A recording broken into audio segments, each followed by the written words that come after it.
नमस्कार, स्वागत है आपका विंध्य भारत में। मैं आपके साथ साक्षी गुप्ता। आइए बढ़ते हैं। मध्य प्रदेश के उपचुनाव में अशोकनगर जिला राजनीतिक रूप से काफ़ी महत्वपूर्ण है। यहाँ की 2 सीटों मुंगावली और अशोकनगर पर उपचुनाव हो रहा है, लेकिन मुख्यमंत्री शिवराज सिंह चौहान अभी तक अशोकनगर नहीं पहुँचे। इसकी वजह है यहाँ से एक ऐसे मिथक का जुड़ा होना है जिसके मुताबिक जो भी सीएम यहाँ आता है उसकी कुर्सी चली जाती है। इस मिथक में अशोकनगर का रोल कितना है ये तो नहीं पता, लेकिन उदाहरण बताते हैं कि जो भी यहाँ आया उसकी कुर्सी चली गई। ये सिर्फ मध्य प्रदेश के मुख्यमंत्रियों के लिए ही नहीं बल्कि दूसरे राज्य के मुख्यमंत्री यहाँ पहुँचे तो उनके साथ भी ऐसा ही हुआ। यही वजह है कि शनिवार को सीएम शिवराज सिंह चौहान जिले में तो पहुँचे लेकिन जिला मुख्यालय पर नहीं गए, बल्कि मुख्यमंत्री ने अपना हेलीकॉप्टर सहोदर में उतरवाया और प्रचार करके वापस चले गए। शिवराज अब दोबारा इस मिथक के चक्कर में नहीं फंसना चाहते। सिर्फ शिवराज ही नहीं, कमलनाथ भी यहां आने से बचे हुए हैं।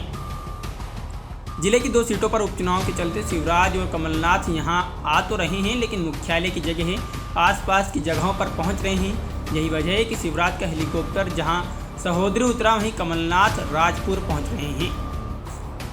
पिछले 13 साल के कार्यकाल में शिवराज कभी भी अशोकनगर के दौरे पर नहीं गए और जब आए तो अशोकनगर का मिथक उनके साथ भी सच हो गया और पिछले चुनाव में उन्हें मुख्यमंत्री की कुर्सी गंवानी पड़ गई।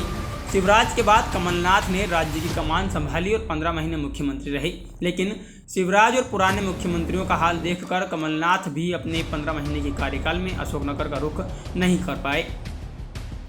अशोकनगर के इस मिथक के घेरे में सिर्फ यही 2 मुख्यमंत्री नहीं आए बल्कि इसकी लिस्ट लंबी है। सुंदरलाल पटवा अपने मुख्यमंत्रित्व काल में यहां उद्घाटन करने पहुंचे थे। 15 दिन बाद ही कुर्सी से उनको हाथ धोना पड़ गया। इनमें एक और नाम दिग्विजय सिंह का दर्ज है। दिग्विजय सिंह मुख्यमंत्री रहते अशोकनगर को जिला घोषित करने यहां आए थे और अशोकनगर के शिकार बन गए। यहां से वापस लौटे तो कुछ दिनों बाद ही कुर्सी चली गई। मुख्यमंत्री की कुर्सी जाने के बाद 10 साल का राजनीतिक वनवास उन्हें झेलना पड़ा। अशोकनगर का सबसे दिलचस्प किस्सा लालू यादव के नाम से जुड़ा है। लालू यादव जब बिहार के मुख्यमंत्री थे उस दौरान एक कार्यक्रम में हिस्सा लेने यहाँ पहुँचे थे। यहाँ से लौटे तो कुछ समय बाद ही उन्हें कुर्सी राबड़ी देवी को सौंपनी पड़ी। यही वजह है कि अशोकनगर जिले की 2 सीटों मुंगावली और अशोकनगर को जीतना तो भाजपा और कांग्रेस दोनों चाहती है, लेकिन शिवराज और कमलनाथ यहाँ से बचकर निकल रहे हैं। वैसे तो ये मिथक ही है, लेकिन जब बात मुख्यमंत्री की कुर्सी पर आ जाए तो कोई भी इसे चुनौती नहीं देना चाहता। अशोकनगर और मुंगावली सीट पर 3 नवंबर को उपचुनाव होना है। 2018 के विधानसभा चुनाव में दोनों सीट पर कांग्रेस ने जीत दर्ज की थी। अशोकनगर में कांग्रेस के जजपाल सिंह जज्जी ने भाजपा के लड्डू राम को हराया था। वहीं मुंगावली से कांग्रेस के महेंद्र सिंह कालूखेड़ा ने भाजपा के राव देशराज सिंह को शिकस्त दी थी।